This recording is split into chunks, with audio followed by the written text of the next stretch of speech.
how to hide your birth date on Facebook. When you get up into that site, and now from here, as you can see, you have 6 different things in which you need to go on the 4th side, which is your profile selection right here. Yeah, it is easy to go on your site. Then go for edit profile right over there.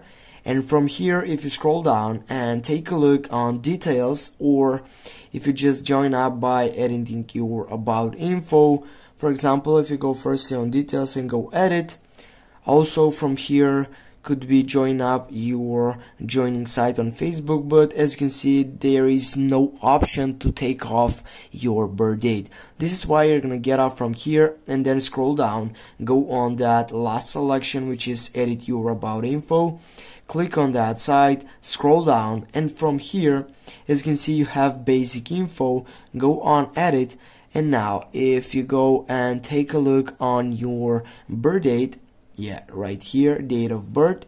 For example, if it's, I don't know, it doesn't matter which April or which site selection on monthly, daily, or whatever it takes.